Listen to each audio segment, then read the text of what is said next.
So many people are looking for love, and for some, finding it is easy, but for others, it can be a bit harder. Your path to finding true love could even look something like this.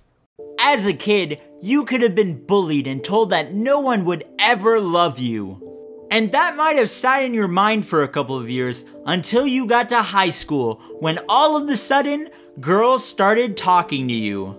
But you might have mistaken those conversations for them liking you. So when you asked them to be your girlfriend, they rejected you because in reality, they actually liked one of your friends. A year later, you might have gotten your first girlfriend, who you would eventually break up with after a month because y'all never actually had anything in common. And then a year after that, you could have found a girl that you really connected with and talked to for hours and hours, night after night, until finally she became your second girlfriend. But then, she could have stopped talking to you as much until 3 months later, she breaks up with you to only start dating the guy that she'd been cheating on you with. And that would have probably hurt you a lot, making you feel unwanted and worthless. Until a year later, you feel amazing again because she's reconnected with you. But it turns out, she was still cheating. And this time, you were the other man. And this might have made you so bitter and so sad that in your tunnel vision you didn't see that other girls were interested in you, so you just let them slip away. And then after some more time passed, a girl could have walked into your life that actually helped you get over your cheating ex and showed you that you could be loved again. And then when high school ended, y'all could have gone to different colleges that weren't super far away, but were still far away enough that it made you realize she might not be the one for you. But you had trouble breaking up with her because she was such a sweet girl and you hated making her sad. But also, in the back of your head, you feared that no one would ever love you again the way she did. So you stayed together until you broke up, and then you made up again, and you repeated that a couple of times because each time you attempted to break up, you couldn't bear to see her cry and suffer, so you caved.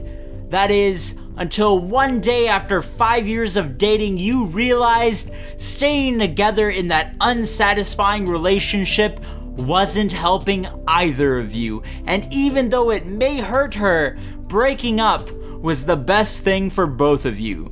So you did it, and it hurt. So then you were single, and you enjoyed that for a couple of months. That is, until you were lonely again. Your third girlfriend had already found a new man who she was happy with, but you were still alone. So you got on Tinder where you found 0 matches until you did get a match and you started talking to this girl and she was awesome. But sadly, she was 50 miles away and still getting over her last boyfriend. So you added her on Facebook and moved on with your life. Then when you graduated, you got a job and moved to Seattle where you got on Tinder again. But this time, you got more matches than you could handle and went on tons of dates with tons of girls. Your dating life was so insane that you were getting exhausted. You even had your first one-night stand, which felt like shit the next day when she ghosted you. And eventually, you started to realize the misery of dating. You put so much work into getting to know someone, chatting, going on dates, being vulnerable, all to just get ghosted or have it fizzle out. So even though you had tons of dates, you still felt lonely and unfulfilled.